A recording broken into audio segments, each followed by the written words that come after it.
¿ya? Estas enseñanzas de la fe cristiana se llaman doctrinas, ¿ya? Y eso es lo que nosotros, a partir de hoy día y por las próximas semanas, vamos a estudiar. ¿Qué es lo que creemos? Ya cuando a usted le preguntan, oye, ¿tú qué crees? Y estas son, como le decía, la base de lo que nosotros creemos. Entonces, hermano, para poder poner un punto, uno debe estudiar. Y como hemos aprendido en hermenéutica, tenemos que leer el contexto histórico, contexto literario, ¿cierto? Lo que dice el verso anterior, el verso después, qué es lo que recibieron los receptores bíblicos, ¿cierto? ¿Cuál es el puente? Y todo lo que estudiamos por tanto tiempo, espero no se le haya olvidado. Entonces, hermanos, una congregación puede ponerse de acuerdo, por ejemplo, en cuanto, no sé, cómo llevar a cabo ciertas actividades, ¿cierto? Pero, hermanos, si no están en la palabra de Dios, no estamos obligados. ¿Amén? Cuando Lutero defendió su causa, la frase que quedó, pero para la historia, fue: mi conciencia es cautiva a la palabra de Dios. Entonces, como les decía, si algún credo, alguna confesión no coincide con la palabra, no estamos obligados. Amén. Mire, y gloria al Señor también, porque siempre hay iglesias, hay congregaciones que son como cofre que salvaguardan las verdades de la palabra. Amén. Dios siempre va a levantar hombres y mujeres, hermanos, que puedan cuidar esa verdad. El apóstol Pablo le escribe a Timoteo, en 1 Timoteo 3:15, que la iglesia del Dios vivo es la iglesia, la columna y el baluarte, y como dice una versión, el sostén de la verdad. Entonces, si esa iglesia negocia la palabra de Dios, ya no está cumpliendo su rol básico y principal, que es ser columna, no es ni columna ni sostén de la verdad. Entonces, cuando uno ve una iglesia media así rara, por decirlo de alguna manera, no están cumpliendo ser la columna ni el sostén de la verdad. ¿Amén? El problema, hermanos, es que en esa iglesia hay gente que necesita escuchar la verdad. Entonces, ¿qué pasa con esas personas? ¿Saben? Dios, y aquí me gusta usar la conjunción, pero Dios no se va a quedar de brazos cruzados. Mírenos a nosotros, por hermanos. Nosotros estamos convencidísimos que Dios fue rico en misericordia, fue clemente con nosotros y grande en misericordia, y hoy nos tiene en lo que estamos, ¿cierto? Entonces se entiende, hermano, la iglesia tiene una responsabilidad enorme. Pablo le dice a los corintios, en 1 Corintios capítulo 15, verso 3 y 4, porque yo os entregué en primer lugar lo mismo que recibí. 1 Corintios capítulo 15, verso 3 y 4. Dice: yo entregué en primer lugar lo mismo que recibí. ¿Qué recibió el apóstol Pablo? Que Cristo murió por nuestros pecados. ¿Qué dice? Conforme a las Escrituras. Fue sepultado y resucitó al tercer día, conforme a las Escrituras. ¡Wow! Entonces, nosotros, hermanos, debemos garantizar que la próxima generación que venga después de nosotros reciban estas verdades. ¿Sí o no? Ese es nuestro desafío con los jóvenes, con nuestros hijos. Que si nosotros vivimos esta transición, vivimos esta reformación, como les decía, ya nuestros hijos van a crecer con otra base. Amén. Y gloria al Señor por eso. Entonces, ese es nuestro trabajo, nuestra única esperanza en esta sociedad quebrada, esta sociedad inmoral, hermano, está en la palabra de Dios. La palabra es lo único que puede cambiar la mente, el corazón, la voluntad de un hombre, su forma de ver la vida, su forma de pensar, lo que nosotros hemos llamado la cosmovisión, la forma de mirar el mundo. ¿Sí? Si nuestra cosmovisión es bíblica, hermanos, oiga, la opinión que nosotros tenemos de la creación, de la caída, de la redención, ¿cierto? Es distinta. Es distinta. Amén. Entonces podemos decir que la palabra de Dios es la cura final para esta sociedad. Amén. Entonces, cuando hablamos de sola escritura, es un principio vital, ¿sabe por qué? Porque protege la revelación de Dios. Amén. Mucha gente hoy en día no está respetando y está distorsionando las escrituras. Y Pedro, ¿sabe qué? Nos advirtió de eso, el apóstol Pedro, en 2 Pedro 3:16. Y él cita a su compañero Pablo. Él dice, asimismo en todas sus cartas, está hablando de Pablo, hablan ellas de esto, en las cuales hay algunas cosas difíciles de entender, dice Pedro, mire, en la escritura dice, hay algunas cosas difíciles de entender que los ignorantes y los inestables tuercen, como también tuercen el resto de las escrituras para su propia perdición. Entonces, el pastor, el hermano, el líder, el que sea, el que tuerza las escrituras, hermanos, dice, lo hace para su propia perdición. ¿Sabe qué? Dios va a hacer justicia. Dios va a hacer justicia. Como dijo alguien, con Dios se la van a tener que ver. Entonces la iglesia, hermanos, ¿sabe por qué? Porque la labor de la iglesia es proteger las doctrinas de la fe cristiana. Entonces, las enseñanzas y las confesiones de fe, como comentamos, ¿cierto?, tienen importancia siempre y cuando estén subordinadas a la autoridad de la palabra infalible e inerrante de Dios. Ahora, hermano, muy interesante esto que le voy a decir ahora, que la sola escritura no exime que la iglesia tiene una responsabilidad en la interpretación bajo la guía del Espíritu Santo de la revelación que Dios nos ha dado. Amén. En todo esto no podemos dejar de lado el Espíritu Santo. Esto no es una enseñanza así de cabeza, de mente, de ay, tengo que memorizar, ay, tengo que...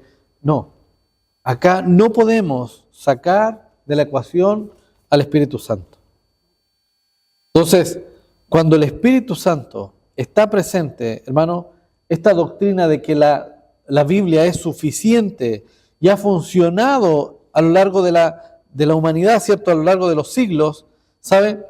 Es porque a Dios le plació darle a la iglesia su revelación escrita en un libro que ha permanecido por siglos y siglos. Mire, yo la única cosa que he trabajado en toda mi vida ha sido en imprentas. En imprenta. Siempre he trabajado en imprenta. Y es bonito porque cuando uno se va a la historia de la imprenta, llega al siglo XVI, al 1500, donde un alemán llamado, o de apellido Gutenberg, él inventó la imprenta. ¿Y sabe cuál fue el primer libro que se imprimió? La Biblia. Yo me siento como Lutero, imprimiendo billetes. Pero ¿sabe, hermanos?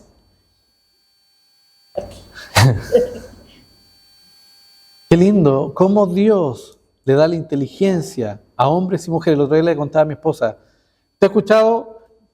No sé si ha escuchado la Universidad de Harvard. La Universidad de Harvard, ¿sabe quién la, ¿cómo se dice? ¿Quién la fundó? Los cristianos.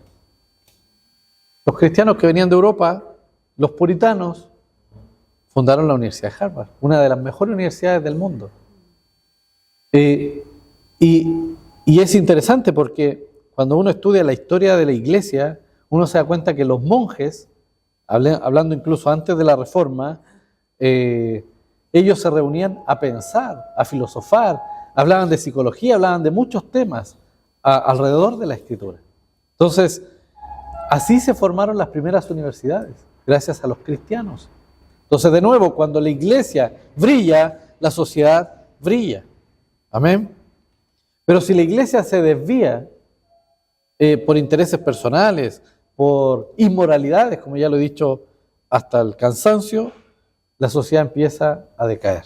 Amén. Entonces, ¿quién es el mejor intérprete de las Escrituras, hermanos? El Espíritu Santo. Así lo enseñaron los reformadores. Dios ha dotado algunos con dones especiales de enseñanza para explicar estas verdades y pasarlas a otros de lo que el Espíritu les revela. Mire, no sé si ha escuchado esta palabra, yo la he dicho, pero no sé si la recuerda o la entiende, pero en el tiempo de la Edad Media hasta la época de la Reforma, mucha interpretación de la Biblia era alegórica. ¿Entiende lo que es alegórico?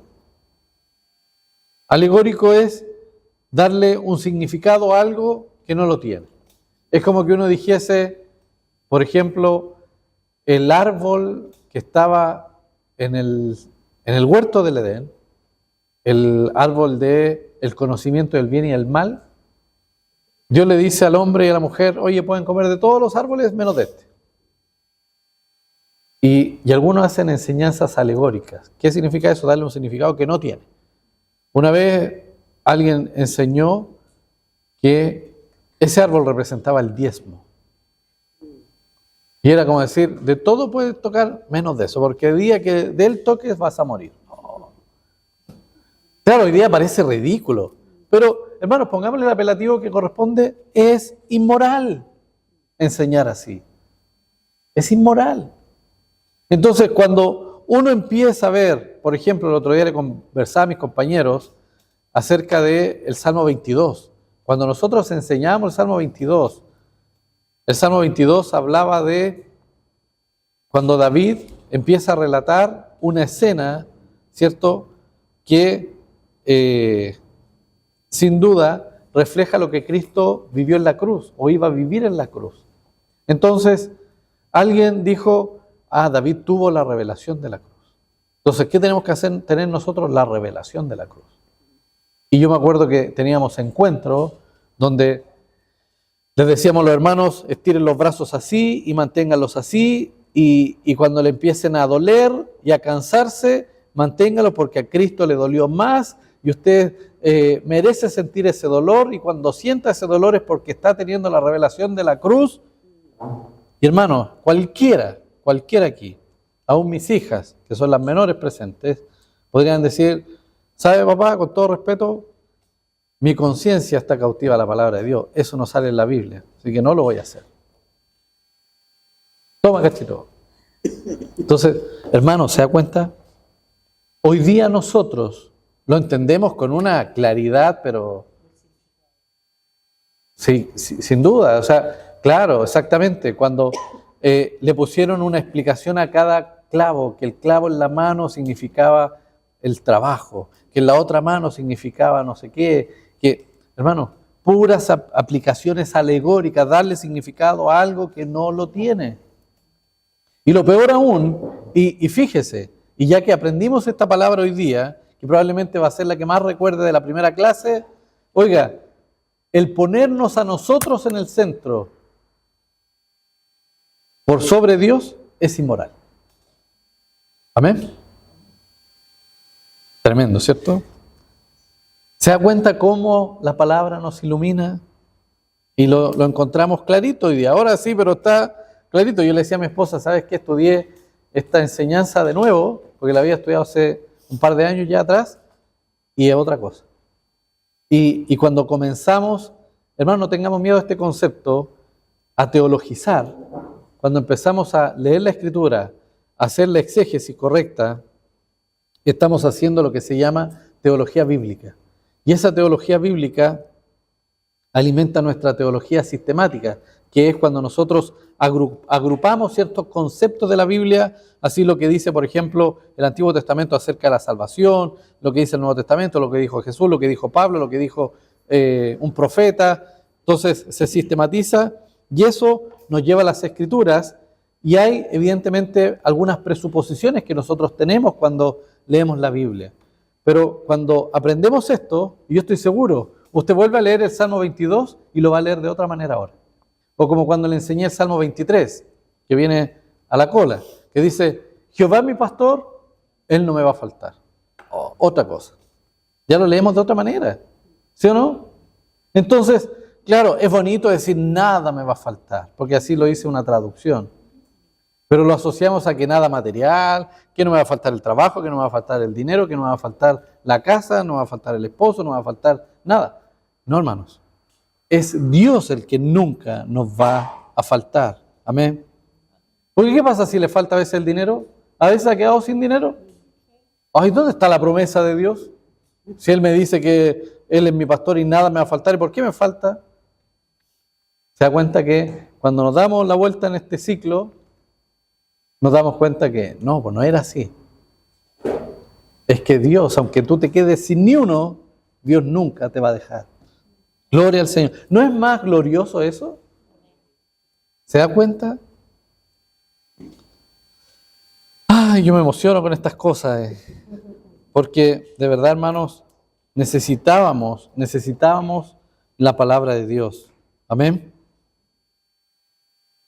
Mire, el problema de la predicación alegórica es que cualquiera le puede dar el significado que quiera a cualquier enseñanza. Y eso es peligroso. Amén. Pueden distorsionar un texto bíblico, porque eso es lo peligroso también. Que uno ve, pero si mira, se está leyendo un versículo y de ese versículo está sacando esta enseñanza. Pero ¿sabe para qué? Para decir lo que ellos quieren decir para su propia conveniencia. La verdadera interpretación de la palabra la da el Espíritu Santo. Amén.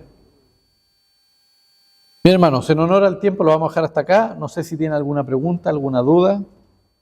Vamos a quedar hasta aquí. Estamos recién calentando motores, para que vean el nivel a lo que nos vamos a enfrentar. Me gustaría que hicieran preguntas para la próxima clase o traigan preguntas ustedes. Y damos gracias al Señor. Bueno, como dice ahí Connie y Alexis, necesitábamos sana doctrina, ¿cierto? Porque, ¿sabe? Esto nos alimenta, hermano. Esto nos fortalece. De verdad yo le doy gracias al Señor y me siento honrado que podamos estar estudiando estas verdades que son tan básicas, pues, hermano, pero gloria al Señor que podemos hacerlo. Amén. Así que ya conocemos la primera sola, ¿cierto? La sola escritura. Vamos a aprender, son 5 en total, las vamos a ir aprendiendo semana a semana.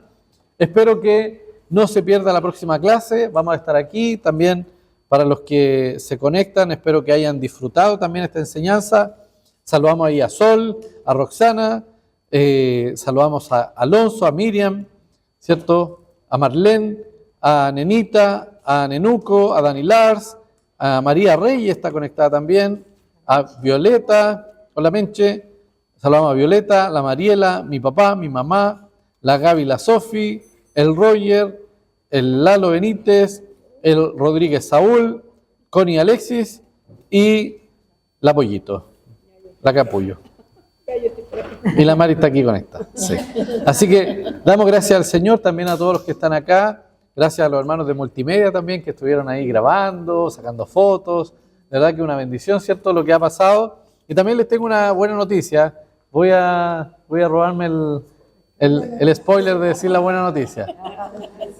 La buena noticia es que a partir del domingo vamos a tener letrero en la iglesia. Gloria al Señor. Éramos como un equipo sin camiseta, pero gloria al Señor. Mire, con ese trabajo que ha hecho Miki en las redes sociales, la gente está hablando. Hoy día vamos a informar un número que va a tener la iglesia para el WhatsApp, así que